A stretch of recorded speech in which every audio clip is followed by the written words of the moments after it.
Hi folks, you're all very welcome back to the Celtic Soul Podcast. My guest on the show today is Glasgow Journalist Michael Pringle, all-round good guy and a regular contributor to More Than 90 Minutes Celtic Fanzine, where it all started for us.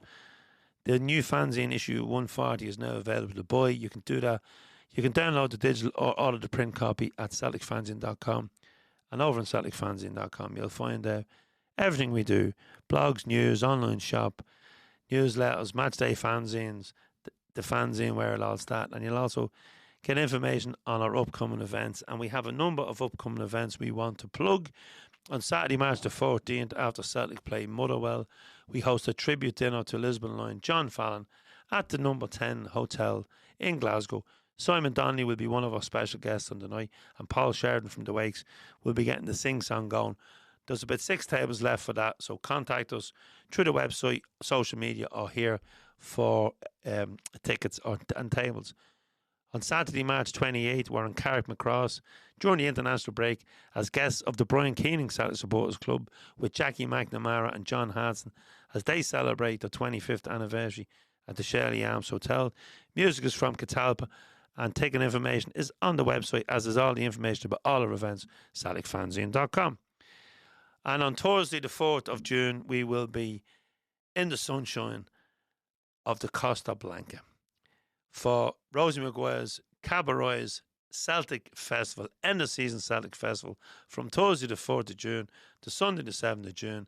They've already announced Simon Donnelly, Jackie McNamara and Peter Grant as special guests. They're going to announce some more special guests, and they still have to announce the full music lineup. Tickets are flying out for that, and you can get them on Eventbrite. And again, all the details are over on our website, celticfanzine.com. You can also download our app on Google Play or the App Store, and you can please follow us across social media. And once again, hit that subscribe button if you're on YouTube, or follow button if you're listening on audio. And a big shout out to our sponsors, Nave Park Celtic Supporters Club, who have kindly sponsored this episode of the podcast and continue to support the fanzine. If you're a Celtic Supporters Club and you like what we do and you'd like to come on board with a little sponsorship, we'll give you a free digital copy for all your members of each issue during the season. We'll also give you a lovely t-shirt, and we'll post a print copy out. Michael Pringle, welcome back to the Celtic Soul Podcast. You're becoming a regular now. Michael, we have had 3 games since Martin O'Neill came back. We've had a good performance, a lucky performance, and then we had a second string team which Martin O'Neill was not confident enough to put out without Callum McGregor. And after the game, he did say, when he was speaking to Neil Lennon and the Premier Sports crew, that he said you can read what you want into that. And then he spoke about he needed new players in. This morning, when I woke up, as usual, cup of coffee and check to see if anything is happening in Celtic land, and once again there is nothing. It's the same when you check late at night. It seems to be now going between some fans under sleep. The news is unsurprising, but still at the same time it's very frustrating to think that we haven't replaced Kyogo in 12 months. And in that time, Adam Meada has left. The board now have just become a running joke. There's no communication, and the relationship is getting worse with the fans, with their refusal to speak to anyone, including they just don't speak to anyone. It's just a secret society, and at the same time,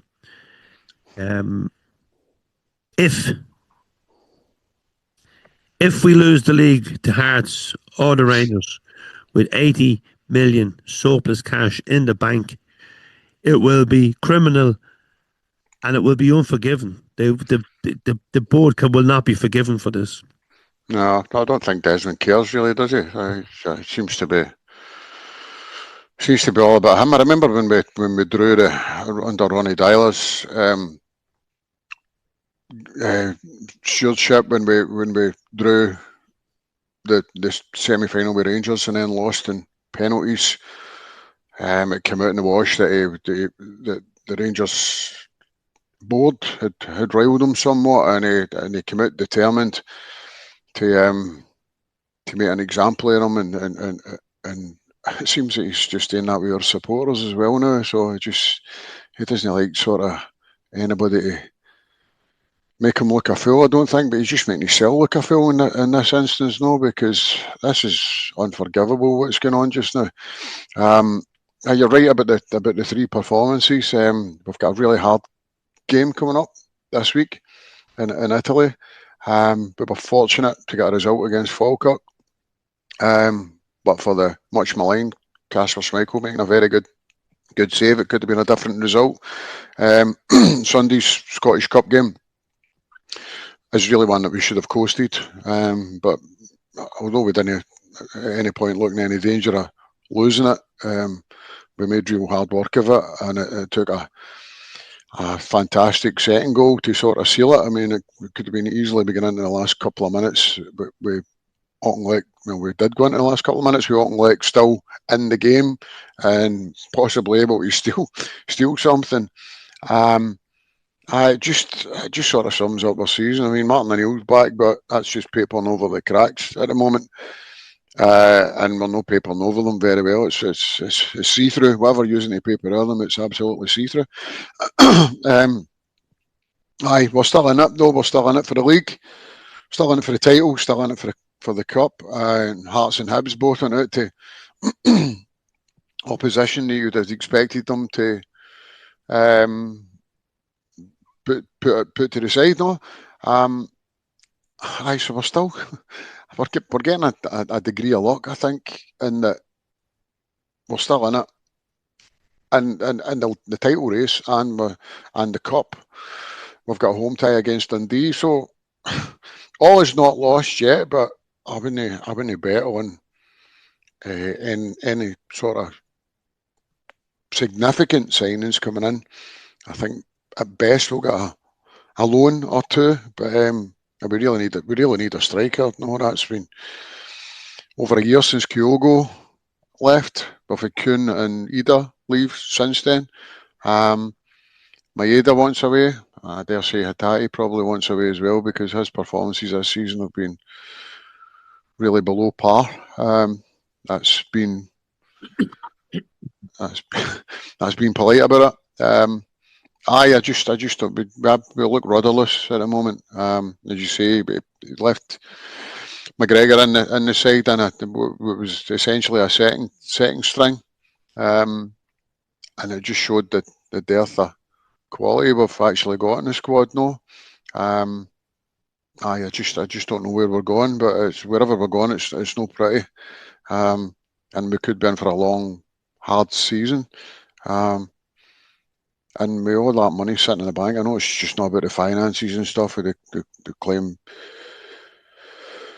about good management and stuff like that, but this isn't good management, no. If anything, this window just epitomises everything that's wrong with us. I mean, this isn't an exception. This is the norm for us. Every window we go into, with the exception when Ange Postecoglou was here. Things get done quickly, players get brought in, but that was down to him. That wasn't down to the board. That was down to him coming in, and he identified these players for a league he was familiar with and brought them in, and wow. So it can be done, but I really don't know what they're doing, and I don't think they know what they're doing either. They're just fumbling in the dark, hoping that we come up lucky again with somebody, but I don't think that's going to happen this time. Obviously, we've got players out injured, long-term injured, who would have made a big difference to the season. Jota, Carl Vickers, Alistair Johnston, even Iheanacho would have maybe made a difference.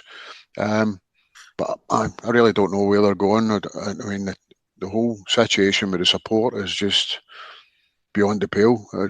But for me, Desmond just doesn't care. He's want to make an example of the supporters that have dared to stand up against him. And who's going to stop him? Who's going to stop him? Nobody. So it's not possible to stop him. So I think this is going to be a long, drawn-out affair, especially with the Ultras. The Ultras are celebrating their 20th anniversary this year, surprisingly. And they're not going to go away. You've seen them, they turned up on Sunday. turned up the previous week in with the boys. They're not going to go away. You can take the tickets and take a section off them, but they'll still turn up at games whenever they can. They might not be there every game, but it's just the same as happens to a lot of ultras groups across the planet. They're not going to go away. They're there for a long haul. They'll just turn up games when they can get tickets, and more particularly away games. I think that'll get decent allocations. That you'll still see them. And for me, it makes a difference, a big difference when they're there, and it must make a difference to the players hearing that noise, because Celtic Park is absolutely soulless, if you pardon the pun, for a Celtic Soul podcast. The ground is absolutely soulless now without that section. Now it's just dire. It's hard going along and standing there when there's just nothing for the stands, very little anyway. Aye, so I hate to be so negative, but I just feel as if there's nothing positive. There's nothing that we can look at that's positive happening. And this transfer window is just another absolute shocker, regardless of what they do between now and then. Now, in the end of it, it's been an absolute shocker again. They should have been primed and ready to go as soon as the window opened. And that was quite possibly that was the case. With Nancy in place, maybe they did have a plan, maybe players identified, but as soon as he went, then that plan went with him, and the potential signings or targets went with him. But yes, I really don't know where we're going. It's just rudderless ship, honestly. Yeah, Michael, it's depressing reading, it's depressing viewing, and it's depressing on audio. So no matter what you switch on to get your media, it seems to be that we and we're getting a bit of criticism as well for being constantly negative. But if you read back, and we don't need to, I know some of the news channels, including the mainstream media, they have to get so many clicks in for their advertising that we don't use Google adverts or anything like that on the website. So we're lucky enough, if we put an article up, you can go in and read it without pop-up adverts. And I understand that if that's how the media works now, that they need, so you're constantly seeing links with players and links with this and that, but there's little substance in a lot of it. But we are looking for that little nugget, and sometimes the headlines do suck us in, and then there's no substance behind it. And I fully expected, even with Nancy, Nancy was still there for the Rangers game. I fully expected that they would have identified a striker to bring him in. They didn't, and then we lost that game, and now we go into two really big games. One in Europe and one in Tynecastle, both away games. Yeah. Now, at least after the disappointment of the Rangers game, there should have been a striker in place, even if he's on loan. There should be a striker in place for this massive game on Sunday. And although the Hearts fans would be disappointed at crashing out of the cup on penalties to Falkirk, but now they have full focus on the league. And the league to Hearts and Hearts fans is absolutely everything, because it's been so long since they've been in a title race, really. Yeah. I think under George Bowley, until he went, they were in, I think they were top for a good while, and we caught them and we won the league. But for their fans, this is everything. And then we're still playing on three fronts. There's a possibility we could still be in the Europa League. We'll be in the Scottish Cup. So when you look at Hearts, you look at a club that's been well run. The fans are turning up every week. They're excited. They seem to have a good structure in place for recruitment. It's been successful this year. Now, we've helped them with the mess that we've been in with managers and not signing players, and they must be saying now this is a massive chance. So I don't know what happened there. It was just Slight background noise. Um, yeah, so they will be well up for this game on Sunday. We've the midweek or the Thursday game, Yeah, and then less recovery time. But this really is a must win on Sunday. definitely. Do you know, on one hand, I was delighted to see Falkirk put them out the cup, and delighted as well to see such a big away support at Tynecastle, given the reductions in allocations and stuff. On one hand, I was delighted to see them go out, but then on the other hand, as you say, we're still on it. We're still fighting on three fronts just now, and that's just down to the league. They've got that solely to concentrate on now. That recruitment seems data driven. They look as if they've made some good signings. Maybe a blow for them that Shankland might be out for a while. So you never know. The strength and depth of their squad might not be as good as it could be, given their financial resources. Talking about a striker, Martin Neill was at Motherwell the other week, so possibly looking at the Zimbabwean, is it Maswanishi? I think that's how you pronounce it. I'm not quite sure, but I don't know if that would be an option for us. But I don't see what other reason he would really be there, unless he was looking at somebody else in the team. But Hearts have got it. It's Hearts. Hearts are in pole position now, so it's theirs to throw away as such, given that they've got a points advantage. I think we've got 19 games of the season left, is it? 18? Can't remember. Going on the first half of the season, you wouldn't expect them to drop many points against the so-called lower opposition. They've beaten us twice already this season. They've beaten our city rivals twice already this season, so they've got that belief about them now, that they can beat the Glasgow side. So it'll be hard to shift them. I'm just hoping that if Shankland misses out for a spell, then that might have an effect on their goal scoring and perhaps our results. But we've got it's a must-win game for us. But I wouldn't bet on us winning it at the moment, given our performances haven't been great. And it's on the back of this game against Bologna, which is really, at the start of the season, we were really looking to make an impression in Europe, given that we come off the back of the Bayern Munich game. Then it all went disastrously wrong against Almaty. To the purists, probably the worst result.